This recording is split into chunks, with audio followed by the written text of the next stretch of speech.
Good morning. My apologies. I was outside waiting for this moment and I couldn't even see. So, good morning once again. Morning. Excellencies, distinguished colleagues, friends, ladies and gentlemen. Today, I'm here representing ANPG, which is the National Concession of Angola. And our goal here is to explain or to share with you how can you do business in Angola and the opportunities that you have available in which all of you in this room will have the opportunity to invest. So, as I used to say, let the number talk by themselves. By saying that is, in these slides, actually, I'll be sharing with you what we have been doing in the past 5 years, what we are doing, and what we can achieve together as a whole. Angola has been producing since 1960 and produced more than 60 billion barrels so far. We are the second largest oil producer in sub-Saharan Africa. We have the 7 super majors company operating in Angola, and you also were able to attract newcomers, new companies from Africa, as you can see in screen. Recon Africa is one of them. Owando is everywhere in this conference. Is also in Angola. Walcott Ace Energy, meaning that's possible to have African companies working with Africans. So we also, in the first 5 years, actually in 2019, we set up a strategy to award more than 50 concessions. And as we speak, we're able to award 45 concessions. So that was amazing. In 5 years, we award 45 new blocks in which should become operational anytime soon. Our oil and gas industry represents 40% of our GDP. And the most important from this slide is what I'm going to tell now. All this investment I've been doing in these 5 years is going to result with a 7 billion investment in the next 5 years. So what I'm trying to tell here is that what we've been done so far, companies have become new operators in Angola, and they still have a huge business opportunities as a service provider, because the company is asking for that. So we'll be having over 7 billion business to do, investment to do in Angola. The question is, how can we achieve such success? How can we be able to award 45 concessions so far in a short period of time? First, Angola just start changing the state of mind. We did one thing. In 2017, 18, we went to the market and we did a survey. Went to the players and asked them, so what can we do together for you to do more investment? What are your constraints? What are your challenges? So, and from that time on, we started doing some reforms to our oil and gas sector. So first, we brought one decree in which allowed companies to do an extra investment in the area that they're operating already. So that extra investment, they could recover the cost on the existing block, and which was a strategy that works very well for us. And then we changed our contractual and fiscal terms by bringing the decree 618 and gave favorable fiscal terms for those blocks which were considered as marginal. You see, so we could sign a contract with a company and once the company declares the reserves of that block, and we should be less than 300 million barrels, or they would have less than 15%, that block is considered marginal, and we would apply those incentives. Just for you to have an idea, our tax fiscal is 50% for the petroleum tax. By applying the marginal fiscal terms, it will go to half. It goes to 25%. So that strategy also works for the investors in Angola. We also change the way we do bidding rounds. Normally, our bidding rounds will last 12 months, and which was really complicated for the companies waiting such a long time. So we look at that and reduce the time for our bidding rounds for 6 months. We also set up a general strategy for the blocks, in which allocate 52 blocks. That's the exact number, 52 blocks to be awarded in 5 years. And from there up to now, we award 45 blocks. And I can share with you, we have the return of Shell in Angola, in which we are negotiating with them some other blocks. So as we speak, we achieved the 45, but before the end of the month, that number will increase by 3. So we'll be having 48 blocks achieved. We also did something real interesting. For the mature fields, we brought a new decree. It was the incremental production. So it gives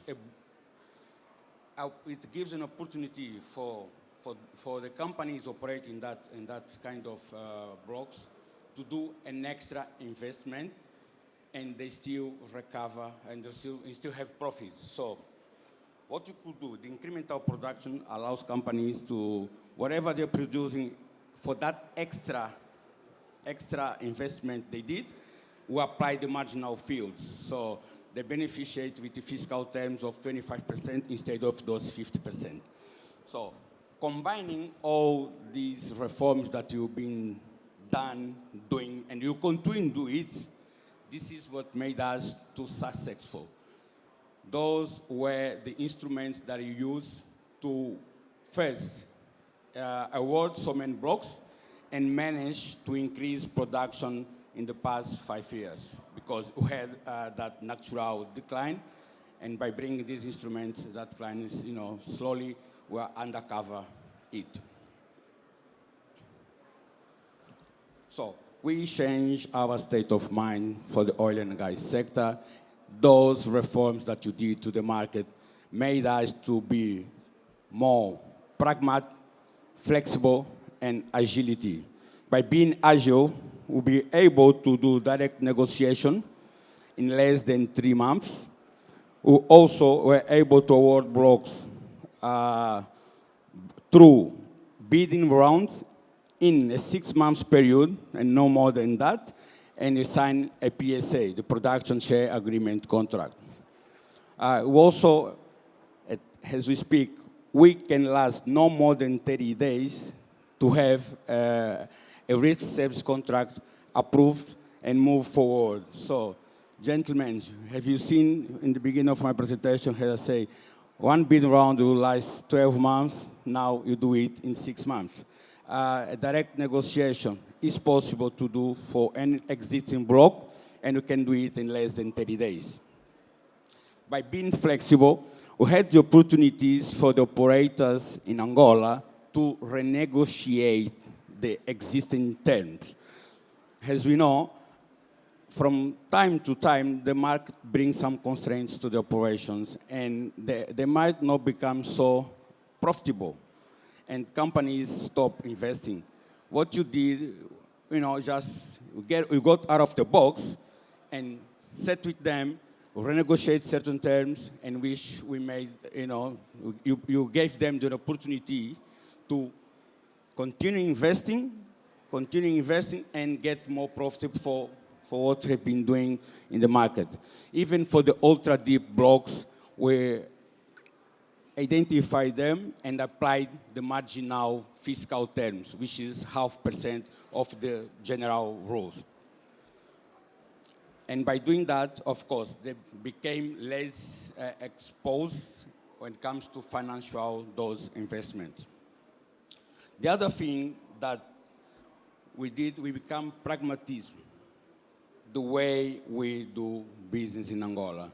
So those decrees that we brought along possibilitate that, especially the marginal decree and the incremental production decree. These two new decrees are giving Angola the chance to maintain the companies that are operating since 1960 up to now.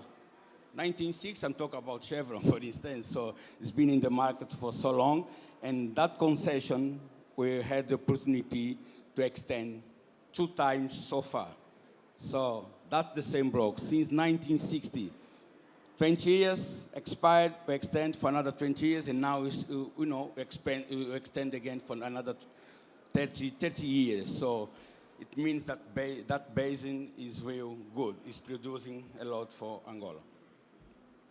A lot has been said. One of the reasons we are here today was to explain how can you do business or how can you do business in Angola. And the other thing is to share with you the opportunities existing. So at the moment, you have 25 new blocks to award. As you can see, you have 10 on onshore, and which is Congo 5, 9, and 10, and also in the Kwanza Basin. The Congo Basin actually is one of the basins that's been producing since 1960. It's real, very promising for that basin. Also, you have 7 blocks under the permanent offer. These 2 kind of blocks, we can do direct negotiation as we speak. So for those that are interested, we can start talking about these blocks after this presentation. You have the mandate to do so. They are available. And gentlemen, there is a stake for everyone. And then I'd just like to share with you that we'll be having a bidding round before the end of the year. Actually, we start working on it. It will be a limited public tender. So, meaning companies to participate in this bidding, they're supposed to write to us now. We're going to evaluate that interest, that demonstration of interest, and put in the list. Once you have everything approved by the Minister of Petroleum, those companies can participate in that bidding round by an invitation. They're going to receive a letter. They're going to receive an invitation, which allow them to participate in that bidding round. Today, we have 7 blocks to do that. So, when I start my presentation, I told you that we will become more flexible and pragmatism. Whenever we set up this bidding round, we had 10 blocks. Now we just have 7 blocks. So meaning that companies that know very well our basins, they write to us requesting those blocks. It was in the beginning of the year, and we sign with them an MOU, and they start running a start. So they got satisfied with what they've been seeing, and now we are just negotiating the terms to sign a contract for those 3 blocks. So all that was possible to do because of the reforms that have been done in our oil and gas sector. Plus to all this, we still have one opportunity with discovery in Block 18, and the area is called Shumbo. This block, we have the Block 18 as it is and is not operational, but the operator in that block, they had a certain period of time to develop that area, the Shumbo area. Couldn't do it on time. We get back that piece of development area, and now we are doing direct negotiation. It's real, very promising. Those who be interested in that block, they can beneficiate with the infrastructure already existing in the area. So, why investing in Angola? First, we have one of the most attractive fiscal terms at the moment because we did our benchmarking and we brought the best practices for business in our country. And easily can you see, you have one of the most productive basin, which is Congo Basin. We'll be having data from 1950, a lot of bases which support the oil activities, honor our contracts. This is the most important thing. We honor our contracts, my friends. What I'm telling you is like, we never change a single contract unless the operator came to us to renegotiate the terms. And once it happens, we are open to do that. We listen what has been, what's the constraints, and then, of course, we do an adjustment in which both parts can win. This is the only moment that we touch in contract is because the operator wants to. There is another thing, and that is our flag. We do what we pray. That's all. And that's why we're still successful in this sub-Saharan of Africa and the world. Okay. You have the opportunities, but how can you talk to us to be part of our market? So this is how we can contact us. Those are the email address. You just need to write us an email or a letter, demonstrate interest for certain blocks. We can provide you all the necessary data that you can go along.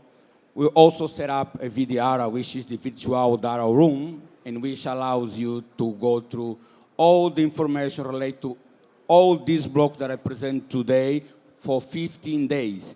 If that period of time is not enough, I can extend. Actually, we can extend for another 15 days, and you keep going doing that until you get satisfied. Of course, you just need to sign an NDA with us, and this is it.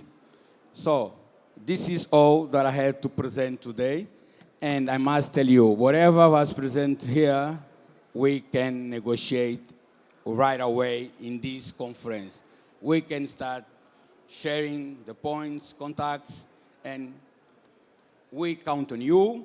We exist because we are here. And once again, I can say, for those that they didn't know what we are doing, now they know.